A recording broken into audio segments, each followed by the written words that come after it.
This is the politics of everything, and I'm your host, Amber Daines. Welcome to the podcast where we want to discuss the politics of everything, from money to motherhood, nutrition to narcissism, startups to secularism, the environment to equality, and much more. Our guests are experts in their field or topic of choice, even if you've not yet heard their name. This is a bipartisan podcast, so while we love exploring varied views and get a buzz from a healthy debate, by no means is this a one-sided forum for any one political view. So please listen up and enjoy the politics of everything. As a self-confessed geek, I must admit I love learning. I buzz at the idea of somehow rewiring our brains to be more creative. So when I saw Kellyanne Denton speak at a business breakfast recently, I knew she'd have some firecracker ideas on this very subject. I'm hoping you guys can learn something too today. Kellyanne is the Chief Visual Officer at Imagineer.me, an agency which works with the visual mind and neuroscience in order to guide individuals towards more innovative and predetermined realities. Kellyanne commenced a visual language and visual culture practice in 1993, and she has designed visual education and imagination programs for the past 20 years. She's also written curriculums for universities, government, not-for-profits, and international corporations, as well as individuals. I'm really excited to learn more about the politics of creative learning from Kellyanne. Welcome to the show. Thank you for having me. So let's go back to maybe your childhood, because I'm always curious to know how people got on this journey of where they end up. Did you remember what you wanted to do when you were a young child, whether that be, in your teenage years or earlier or later? Like, did you have this kind of, I want to be a vet, I want to be a doctor, I want to be an artist? What was your thing? I didn't have one. I think I really was quite versatile and flexible in what the future could hold. I wanted to be a pop star and I wanted to be a princess and I wanted to be a vet probably at some point. I wanted to be everything. But as a child, I distinctively remember being quite present. I had an imaginary friend called Paddo and, we were very, very busy just coping with the moment. So the future was not really something I thought about. Absolutely. So you obviously then perhaps went on after school and so forth to have an early career. Before you started your own practice, what were you doing? I did a lot of different things. I worked pretty much, I did my HSC and then I travelled overseas for a year backpacking. And then when I came back, again, I was still very flexible and very open and really not sure what it was that I wanted to do. So all of my roles were assisting roles and junior roles, and they were really quite varied. I worked in advertising mostly because I enjoyed the people. So, while I was sort of temping and taking on assistant roles in say, banks and, sort of corporate structures, I was bored to death. But then when I was doing the same role in advertising agencies, I was really quite engaged. So from there, I think that's where my career in art and creativity started. So getting more into the technical side, what role does neuroscience play in how we sort of learn and create new ideas? At the most basic level, what's this purpose of neuroscience and creativity? At its most basic level, reality is an inside job. Every single human being determines and perceives the world around them based on their past and based on the information that is processed through their brains. So when you look at it from a neuroscientific point of view, you can change that. Again, it's flexible. That's incredible. I'm getting chills as you're saying that because it's it doesn't feel like that. I think how we think we learn and how we create ideas may be very different to what the truth might be. No, you're born and you can either learn to interpret language as something that resembles English or something that resembles Chinese or something that resembles Russian or Italian. It really depends on the inputs that you get. So neuroplasticity is super important because our brains can change and do change all the time based on what we feed it. That's incredible. So I understand that your work is deeply seated in ongoing research, obviously related to the visual mind and this neuroplasticity that you've mentioned. And you are a leader in your field when it comes to visual literacy for adults. Most of the people listening here obviously will be adults. And I understand that your expertise is founded on that comprehensive understanding of how we see, how we imagine, and how we remember in order to make sense of the environment and create what we call the reality. In terms of how you do that, I mean, what's the starting point when you work with adults in this space? The most major function our brains perform is vision. Almost 40% of our brain mass is completely and utterly dedicated to vision. And we think because we can see something, it's true, it's real. And that's actually incorrect. I mean, for a start, we look at everything upside down and our brain flips it around. So when we look, we actually don't use, and when we see, we don't actually use our eyes, we use our brains. So because we've seen something, we determine it to be real, and then we think we're right and everyone else is wrong. So the very, very beginning point is to show people that what they see is not real. And I don't know if you can remember back to the dress, in inverted commas, last year, where yes. half the world saw it as white and gold and the other half saw it as blue and black, and nobody could believe the absurdity of the other seeing it any other way. So when you make reality and the way, and our rightness, if you like, something that's a lot of fun and really quite, perplexing, it sort of disarms people. People don't sort of need to be right anymore. They're sort of more fascinated with the fact that they could be wrong, and that's okay. That's interesting. So that sounds like you're almost like shaking up how we perceive the world before you start working with groups or individuals. And I suppose a lot of my career has been spent not only in my own practice, but in working with corporate environments, in corporate environments. And I must admit, I always think they struggle with the ideas of being sort of creative, even though they try. Like, we've all seen the funky breakout meeting spaces and lobbies with beanbags and fireman poles and Lego play tables for executives. But you sound like you're very different in how you approach it. So how do you guide leaders to have, I guess, better outcomes for their businesses and infuse some of this neuroplasticity into what they're doing on an everyday level? Because a lot of what they're doing is not creative. They're kind of doing data entry or writing a marketing release or whatever it might be. Well, look, there's a lot in that question. The first thing is that the reason that corporate creative learning is not creative is because it wasn't written by creative people. It was written by marketing consultants who were trying to earn a buck. So they designed learning in the way and in the capacity that they could understand it, and they sold it to people with the same intellectual capacity around creativity. And so you get what you get. The next thing is, we think that because you're doing data entry or something, you don't need to be creative. That's not true at all. Everybody needs to be creative. But let's take creativity out of it and call it imagination. Everybody needs to be imaginative because things are changing so fast. And a lot of what we designed in terms of education and, best practice was designed before the internet, was designed before the iPhone, was designed before social media. We're on a different You and I path. remember that time. Not a lot of people do, I don't think. We sort of, there's a whole generation perhaps who don't, but it's interesting. Continue. There might be, but I mean, this has only been around for 10 years, so they couldn't be very old, and so what the skills that we're really going to need are imagination, because whether you're doing data entry or whether you're running, a massive company, your ability to be able to reimagine solutions and problems as they come up quickly is going to be the key, because it's happening so fast. Pace and the pace of change is a really key component here. So, I think one of the things that we need to be realistic about is the fact that management consultants really can't be driving creative education. They should be driving management processes, if you like. And number two, everyone needs to be imaginative. Everyone.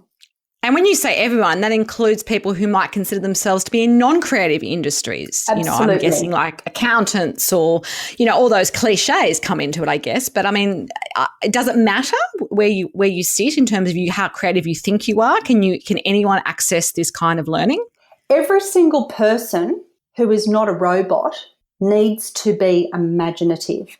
Think about it. You're working in data entry and something happens. Perhaps,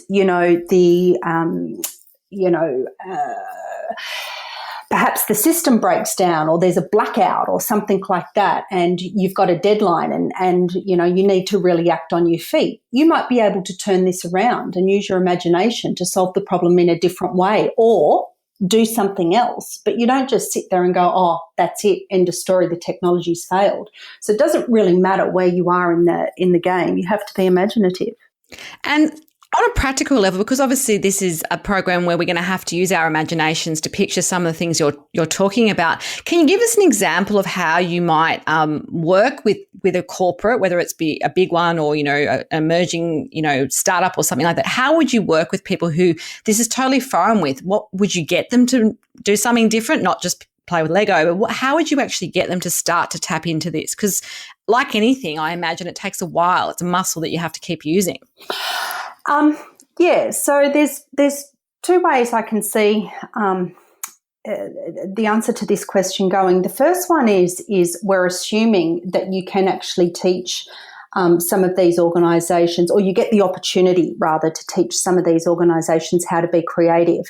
Middle managers and executives who have been in the game for, at least probably since the 90s, are absolutely doggedly convinced they're right and they know the path, and they tell you they won't. They'll get up and they'll say, we need innovation, we need to be flexible, we need to be agile. But then when all you the give them but the minute you give them a solution to that, they back down and they go, oh no, we haven't done that before, we're not doing that. And it's like, well, listen, they're just nuts. There's a massive problem. I'll give you an example. The Department of Innovation here in New South Wales made it very, very clear to people and culture that they want, government to innovate, and they want them to be happy, functioning, imaginative, creative human beings who are, thriving in a changing world. So you know what they've done? Just gone and spent millions and millions of dollars on running a program on the 7 Habits of Highly Effective People. Now that's, a great book. It was certainly very, very successful. It was wonderful.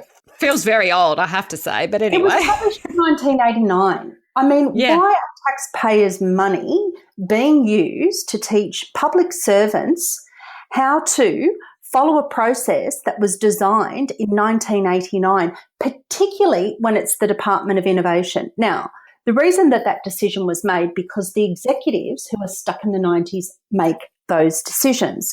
So assuming they don't, assuming they're open and they try new things and they're going to bring their people up to date with the latest ideas about things. So now we move into the second part of answering that question. The first thing is that we really need to teach people what the creative process is. Being creative isn't something that you're born with, where you just come up with all of these fantastic ideas and bang, some people have it and some people don't. Not at all. Being creative is something you do and you become fit in order to do that. We don't teach people this. We just teach people if they can't solve the riddle or move the matchsticks in place or, build the Lego in 5 or 6 minutes, they're not creative. It's absurd. Incubation periods are really, really important. We first need to define what it is that A, we want to do, or B, what the problem is, or C, where we're going. We need time to think about that. Then we leave it alone and we go into an incubation phase. And then we solve the problem. We start getting creative. We don't begin with creativity, not at all. And interesting. That's the pressure we put on people. We say, okay, we just drop them straight on the field and say, run, win the marathon. And they're just not fit to do it. And that doesn't mean that they can never win a marathon. It just means that they can't do it without any training or any lead up to it. Absolutely. No, I'm hearing you on that. And I think it's really, really powerful. And I think it'll challenge a lot of people to hear that, whether they're in the management consultant world or they're somewhere else. I guess I want to change tack a little bit to think a little bit about what stops us from becoming a little bit more creative in our everyday life. And how do you feel about technology in terms of blaming something in taking away our ability to want to be creative? Because I even think people have lost the ability to even, doodle on a page or whatever. We just jump straight online and expect that to solve everything. Yeah, look, I'm not down on technology or its ability to inhibit creativity, to be honest. So it can work obviously to enhance creativity, but I suppose when people are relying on it and always being at their desk, for example, when say you're a graphic designer and you're used to using, I don't know, Canva or whatever programs you are, and people go, okay, create this new ad campaign or do something really creative with our brand. Do you think that people get stuck on the process of how they've always done it? I mean, I guess I'm trying to get to the idea of how can we get people to access different ways of learning and being creative beyond relying on, okay, I'm going to jump into Google and solve it, or I'm going to have a look at some other designs that are already out there. Well, one thing about creativity and particularly imagination is that and getting back to the marathon that we were just talking about, is that you need to have particular networks in your brain fed and strengthened in order to have insights and breakthroughs.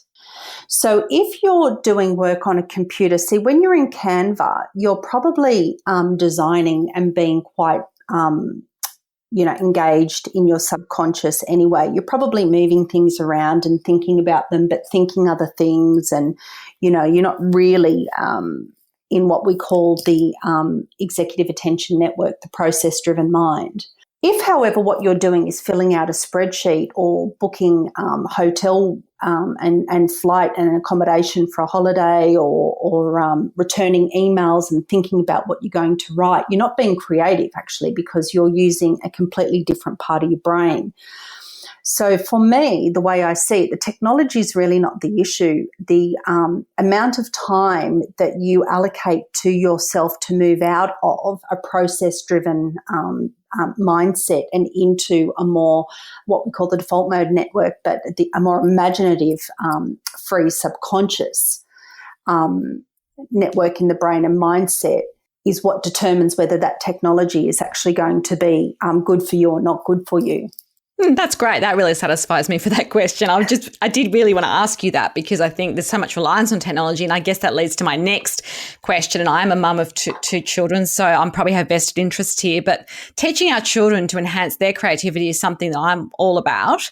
But how do we actually get them to do that? Because I feel like the education system in particularly in Australia is quite regimented, and sometimes I find that children are losing their creativity at an earlier age than perhaps our generation did. So any thoughts about that youth education aspect? We've talked about the adults, and now I'll touch on the kids. Yeah, well, actually, I've been working with the Department of Education, and they've been doing some research into this for quite a few years now. And they have recognised that imagination is really key, and they have now got the fact that imagination and creativity are two separate things. And they are wise enough to have declared that they don't know how to teach it. So they've more or less outsourced this facility to people who are experts in it. So, people like myself and the people that I work with. What we're actually doing is we're working with teachers to show them and to teach them what imagination and creativity actually are. Give them the opportunity to be able to engage with it themselves, but also identify it in children. So kids have already arrived. Children already have this imaginative capacity. Our job is not to suffocate and kill it off as they journey through. And that's what journey we're on now. That's what we're learning, and that's what teachers are learning. And the Department of Education are really, really open to this, and so are teachers. So in fact, the problem with imagination and creativity moving forward is not going to be in our education systems. It's going to be in our workplaces. That's interesting. So why do you say that? Just to sort of pick your brain a bit further on that and push this discussion, because I'd love to marry it all up as we're heading towards the end of the podcast. Why will it be with the adults, do you think, that we're going to have the more challenges, if you like, in this arena? Because they're so damn sure they're right. Well, that's going to be interesting when AI and things like that really come into full swing. I mean, I know we're already there, but yes, I am curious to see how that's going to all marry together. And perhaps the younger generation will end up teaching the older generation, that there is a better way if this education system does go through this transition? It'll be a completely different world. If we look at, the developments and how long they took prior to the internet and the iPhone, 20 years was, say from 1970 to 1990, was a decent period of time to enact change and to have, things flip on their side. Now that happens every 5 years, and it's going to get faster and faster and faster. So if we consider the next, say, 20 years is the equivalent of the last 80, we have no idea where we're going to end up. And that can be pretty exciting. Exactly. I was going to say, for some people listening, it will be challenging and frightening, and other people will think, wow, anything's possible. So watch this space, I guess. We'll all be living through it. If we're lucky. If we're lucky. I always ask my guests a couple of questions towards the end of the interview, and I'd love to put these to you. One is, do you have any special mentors, inspirational people that have guided you? If so, who were they? Obviously don't need to be well known. And what have they really taught you, I guess, about life and your journey? I do have some people that stand out. One was a student that I had when I was teaching at the Australian Centre for Photography, and her name was Sherry, and she had come to the centre to learn how to use a really simple point-and-shoot camera. And I started to work with her, and really quickly, within an hour, I must have said something as simple as, oh, you should buy a camera and take up photography. And all of a sudden, she just saw that as an opportunity, and she went out and bought a camera, and she started looking for things that she loved, basically. And she was a really incredibly positive person. And her infectious positivity and her ability to be able to observe and watch and see potential everywhere turned her into a totally remarkable photographer and an amazing influence on everyone around her. So she was such a great eye-opener for me to witness the power of positivity and what happens when you start looking for what's right as opposed to what's wrong. And I love the fact that it's actually a student who was teaching you, in a way, that lesson. She taught me one of the greatest lessons in life. That's terrific. So just to wrap up, what would you say is the best advice for anyone here very keen to improve their politics of creative learning? How would they get started? Just some tips. Well, it was the very famous poet Rumi. I think Rumi was around the 1200s AD, who said that your task is not to seek for love, but merely to seek and find all the barriers within yourself that have built against it. So if you want to be more creative, you really need to look at what you're doing to block that, because it's there anyway. It's like children. It just exists, but you've blocked it. As a matter of fact, in our courses, that's the very second module. We spend the first 2 hours learning about the neuroscience of imagination. We spend the next 3 hours learning about all the blocks we put up to stop it. That's biases, that's negativity, that's self-sabotage.